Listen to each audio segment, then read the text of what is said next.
Alireza Firouzja going up against Hikaru Nakamura in the Chess Kids Cup of 2023. Chess Kids, there are no kids playing in this tournament, but they call it the Chess Kids Cup. I guess they're promoting something. And Nakamura and Firouzja are actually in the losers bracket. They both lost yesterday, and now this is for survival. Whoever loses this is out permanently. So Firouzja going up against Hikaru Nakamura. Firouzja has white, Nakamura has black. Let us begin. E4 is played by Alireza.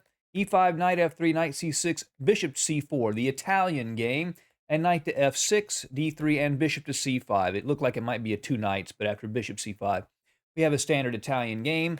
Firouzja plays C3, obviously preparing D4 at some point later.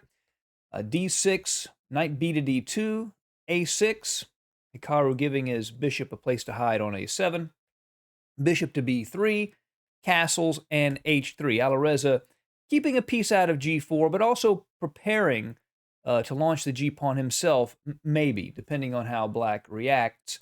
Bishop to E6. Hikaru directly challenges Alireza's bishop on B3, and usually, I mean, it's okay to take the bishop, but black gets very comfortable play here.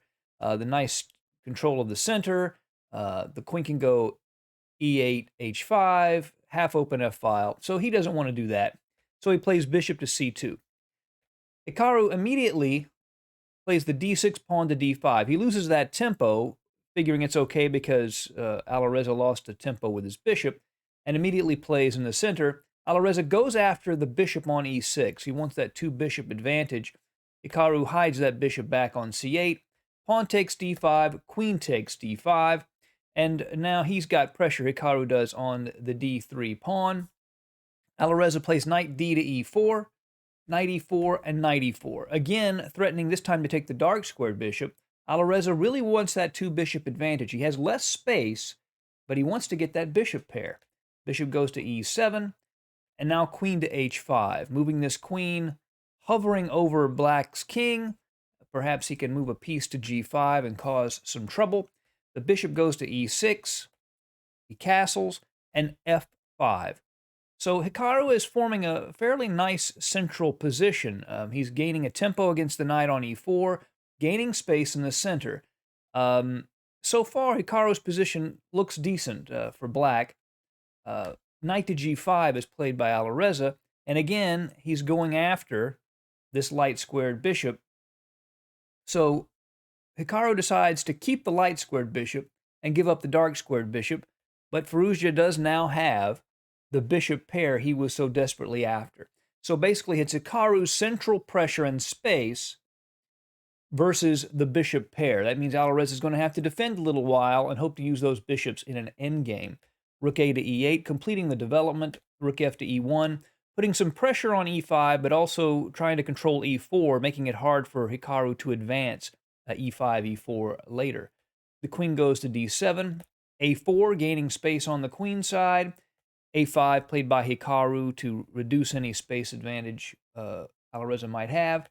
Rook A to D1, providing some extra protection to the pawn on D3. And bishop to F7 from Hikaru, hitting the queen at H5. The queen moves to H4. And rook to E6. So we can see here a little pattern that Hikaru is cooking up that could be dangerous for white. The idea is perhaps to play rook to G6, then bishop to D5, then kick this bishop away, and the bishop and the rook would meet at G2. So Firouzja has to be a little bit careful about that threat. First thing he does is play the bishop back to C1. He could play D4 here, actually, just in the center, and after a few exchanges, he has an isolated pawn, but the bishop pair in an open position would compensate for that. But instead, he decides to retreat the bishop back to C1. Again, he wants to preserve these nice bishops. So doubling behind the e-pawn, giving some potential impetus to the E5, E4 thrust. Rook to E2. Perhaps rook can go over and, again, challenge those rooks. H6, with the threat of G5, expanding on the king side. And Alireza's queen here on H4 has got a couple of questions it has to answer. That G5 would hit that queen, and Hikaru's kingside attack could come really quickly. So he plays F3. to give that queen a little hiding spot on f2. Queen to d6 is played by Hikaru. From this square, not only does he defend e5, but he can play queen to c5, check at some later point in the game if it's needed. Rook d to e1, and knight to e7. The knight is wanting to move perhaps to this d5 square and recentralize. It could also go to g6 and hit the queen on h4. And f4 is played by Firouzja, and Hikaru plays knight to g6, hitting the queen and the pawn. And at first glance, it looks like f4 was a blunder by Alireza, but he's seen a little bit deeper. It is not a blunder because of this move. F takes e5, and if Hikaru takes the queen, watch this variation. This is really cool. Pawn takes queen, rook takes rook, rook takes rook, rook takes rook, and it looks like he's just lost. He's given up a whole rook. But then this move, boom, d7. And there's only one way to stop the pawn from queening. Hikaru would have to move the rook all the way back and give it up for the pawn. After pawn takes, bishop takes, Alireza has a clear and really significant advantage in this endgame with the bishop pair in an open position. He's just much better. So instead, Hikaru goes ahead and takes on e5 with the rook, seeing that variation. Queen to f2.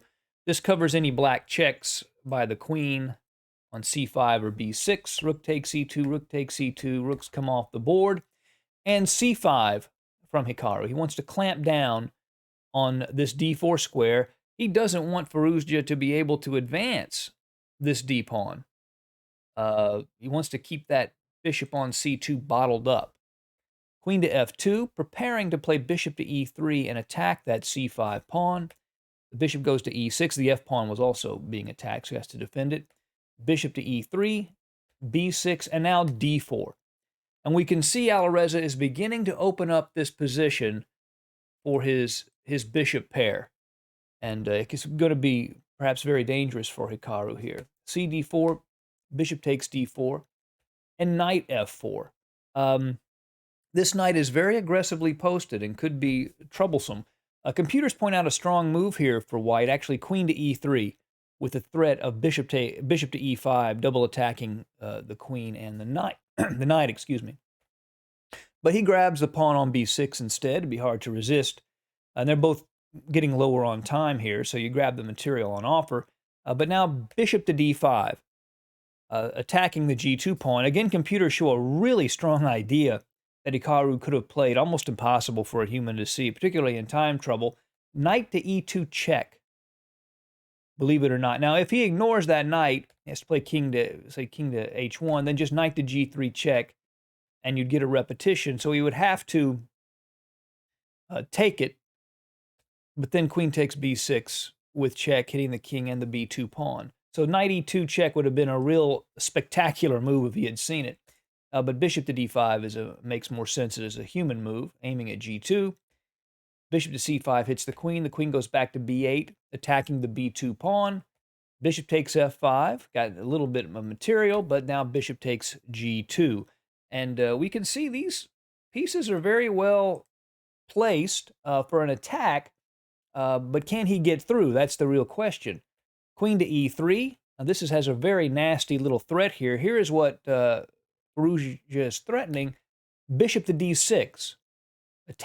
Double attacking the queen and the knight. It looks like he's just hanging his bishop.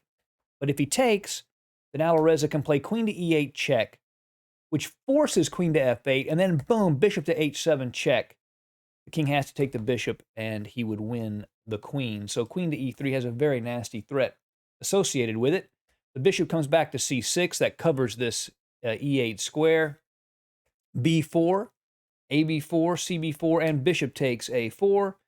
And the pawns are even at the moment, but these two bishops are strong. Bishop goes to d4, again, angling at a double attack on the queen and the knight with bishop e5. The queen goes to d6. Bishop e5 is played, but of course, Hikaru can check on the back rank, which he does. Queen to d1 check, king to h2, and bishop to c6. A very committal move. Now, his knight is hanging right now. And he has threats of queen to h1 check, but it is not mate. So Firouzja had to, in time pressure, make a decision. Does he take the knight or doesn't he? And with what piece is he going to capture it? And he makes the decision to take the knight with the bishop, and that was the correct decision. Queen to h1 check, king to g3, queen to g2 check, king h4. That's all forced. But then g5 check, bishop takes. If he had taken with the queen, this would have been forking the king and the queen. So that's why he took with the bishop. And then he gives up the bishop for the 2 pawns, and queens come off the board. So we have an endgame, king and bishop and 2 pawns versus king and bishop, but things are not as easy as they seem. If Hikaru can give up this g2 bishop for the b pawn, black would actually have a draw. This king on its own versus this bishop and this pawn is a draw. He just has to move the king to the h8 square, and since it's the wrong color, since it's a dark colored corner square and a light colored bishop, this is actually a draw for black. So Hikaru has to, Alireza has to find a way to advance this b pawn without letting Hikaru sacrifice his bishop on g2 for that pawn. That's the trick, and it's not that easy. King to g5, bishop to f1. You can see Nakamura placing it here, trying to stop this pawn from advancing. h4, bishop to e2. Now h5. He can't give up his bishop for this pawn. That would be an easy win. So bishop to f1, h6, bishop to b5. Now king to f4. Daniel Naroditsky, during the broadcast, instantly pointed out this move, which is a very impressive move, and it's an instant victory, is bishop to e6 check. That actually wins on the spot because it locks out this king from all of these squares, and he would basically have to take the bishop, but then h7, and there's no way to stop the pawn from advancing. So that would have been quite a thing to do in time pressure. King to f4 was played by Alireza. King to f6, h7, and king to g7. So Nakamura's king is in the right place to stop the h-pawn. King to e5, bishop to f1. Again, just keeping that bishop back and forth on this diagonal so that if white ever tries to advance it, he'll just take it. That's the idea here.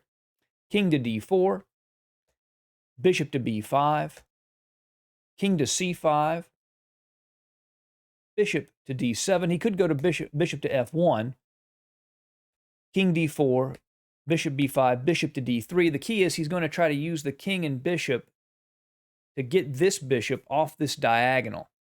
And if he goes to a4, he can come here and then block with the bishop and so forth.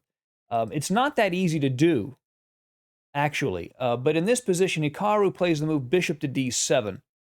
And that solves all of Alireza's problems. As you can see, in time pressure, Hikaru Nakamura hung his bishop.